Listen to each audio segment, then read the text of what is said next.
Olá, pessoal! Bom dia, boa tarde, boa noite. Não sei o horário que você está assistindo esse vídeo, mas possivelmente ou você caiu aqui de paraquedas ou você está pensando em mudança de carreira. Seja porque você está num ambiente inseguro, de incerteza, seja porque você não gosta mais do que você faz, ou você está buscando ganhar mais, ou está buscando uma qualidade de vida. Eu não sei. Comenta aqui qual é o motivo que está fazendo você pensar em transição de carreira.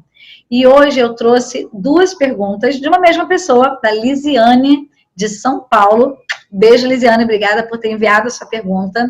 Se você quiser também que eu responda, você pode mandar pelas redes sociais, pelo direct, no Instagram, estão todas aqui as redes, e você pode mandar também aqui nos comentários, eu mesma respondo. Algumas dá para a gente responder na hora, outras a gente anota para fazer vídeos como esse que você está assistindo. Eu sou a Solimar Silva e o meu objetivo com esse vídeo é te ajudar a ter uma carreira mais bem-sucedida, fazendo uma transição que te traga mais felicidade, bem-estar e qualidade de vida.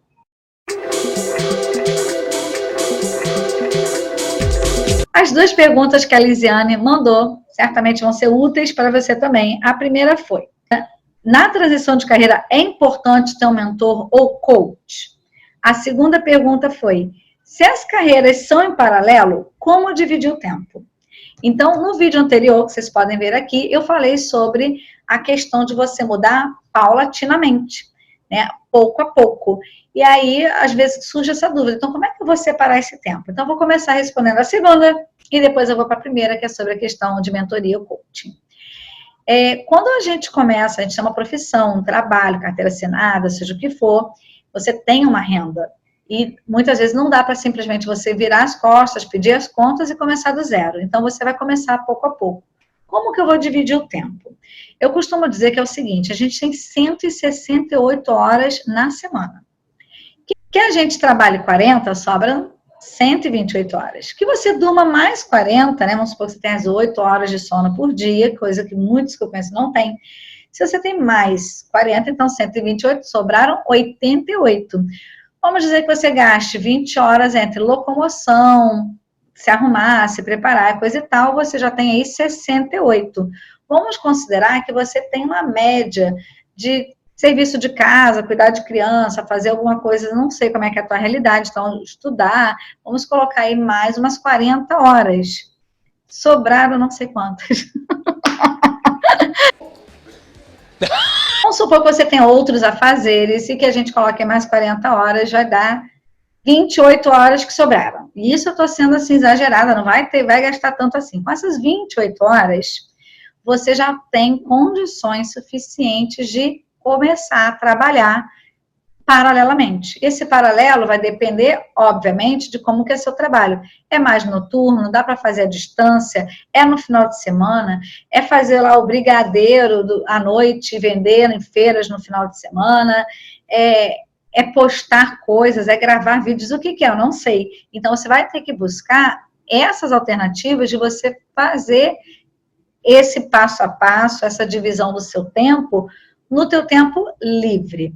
Mas o tempo livre, se a gente for pensar, ainda mais se você for mulher, mãe, dona de casa, faz tudo, você vai falar assim: eu não tenho tempo livre. A questão é que falta muitas vezes não é tempo, é disciplina.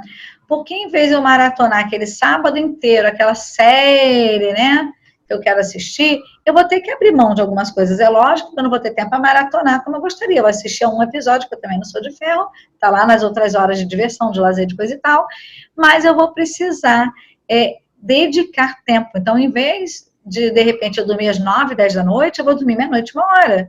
Então, algum sacrifício, né? Algum sacrifício a gente vai fazer, porque você está considerando que você tem 2 empregos. Então, logicamente, você vai trabalhar muito mais. Então, outra coisa que você pode fazer, de repente, na sua hora de almoço, você tem 1 hora e 15, você não leva exatamente 1 hora comendo. Então, de repente, você vai comer meia hora e vai usar outra meia hora para que você possa se preparar, tá? Fazendo assim, um planejamento detalhado, a gente vai perceber que tem muito mais tempo do que imagina.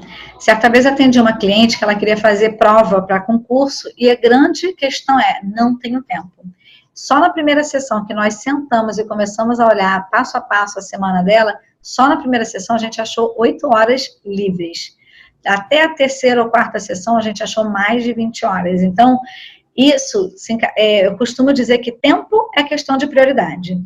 Eu sempre oriento que se você não tem 15 minutos por dia para a sua meta, não é uma meta. Imagine se a sua meta é de transição e você vai começar algo paralelo. Obrigada, Lisiane, pergunta muito pertinente, porque planejar o tempo é importante sempre e especialmente nesse período de transição.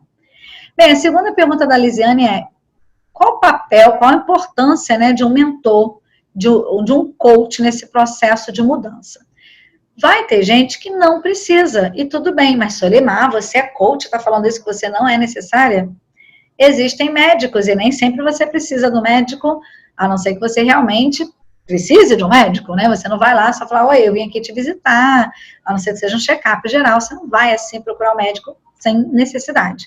Então, de igual maneira, se você não tem necessidade, não, você sabe exatamente o que você quer, você é disciplinado o suficiente para seguir o passo a passo, você tem clareza das ações, você tem um plano de ação específico, não precisa de um mentor, de um coach. Se você não tem, você tem a vontade de fazer a transição e até tem uma noção do que você quer, mas faltam os passos, você precisa de um ou de outro. Mas qual a diferença de um para o outro? O mentor é alguém que já passou e já tem experiência naquilo que você deseja e ele vai te mostrar o caminho das pedras. Então, portanto, faça de conta que você queira ser uma advogada, um exemplo, e você vai ter um advogado, ou você quer passar num concurso, sei lá, na área de direito, e você tem um conhecido que passou naquele mesmo concurso na área de direito, ele vai fazer uma mentoria te ajudando no passo a passo, ou ele vai te ajudar, vamos supor, professor, você quer se tornar um professor e vai buscar um professor que tem experiência, então você vai pedir que esse professor te ensine como ser um professor bem-sucedido, quais são as coisas que ele fez para ser bem-sucedido, tá? Isso é um mentor, uma pessoa que tem experiência naquela área que você quer, e aqui no caso de transição.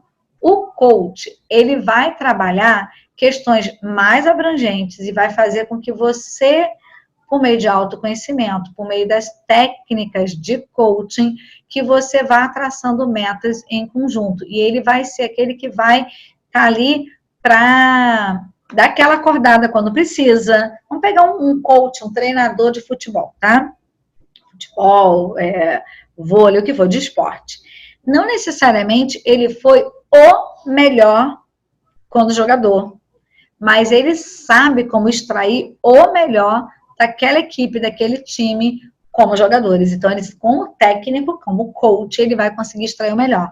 Então, nem sempre o coach, ele tem que ter experiência na área para a qual você vai, mas ele tem que ter experiência suficiente desse trajeto de transição de carreira, independente qual for, para que possa te ajudar a extrair o melhor de você, a que você tenha maior desempenho, que tenha maior resultado com as suas ações, que você consiga estabelecer e cumprir metas. Então, essa é uma diferença básica que eu estou te dando. Então, sim, dependendo de como você se encontra nessa transição de carreira, você até pode conseguir sozinho, sem ajuda, mas você vai levar muito mais tempo, você vai gastar mais dinheiro, você vai dar mais cabeçada na parede do que se você já tiver alguém que realmente, tá, gente? Muito cuidado ao escolher. São pessoas que não adianta pegar esse cara tem 15 anos, acabou de se formar em coach, o cara acha que sabe tudo, que vai resolver a tua vida, né? Tem que ter o bom senso de você também conhecer o histórico profissional desse profissional que você está contratando. Então, você tendo um bom profissional ao seu lado, você vai acelerar o tempo. Não é que vai acontecer milagre, mas você vai encurtar caminhos de forma que você vai alcançar maiores resultados em menor tempo. Então, mais uma vez, obrigada pelas perguntas, Lisiane. E, por favor, se esse vídeo fez sentido para você, comenta aqui o que você achou, em qual lugar que você está, em transição de carreira. Compartilhe esse vídeo com alguém que precise, porque talvez hoje tem alguém fazendo essas mesmas perguntas e não saiba onde encontrar a resposta. E se você não se inscreveu, por favor, inscreva-se, dá aquele curtiu aqui, aquele joinha que o pessoal fala, porque isso também ajuda a gente a ver que esse é um conteúdo que você quer. Ative o sininho para que você possa ser notificado dos próximos vídeos. Então, beijos e até o próximo.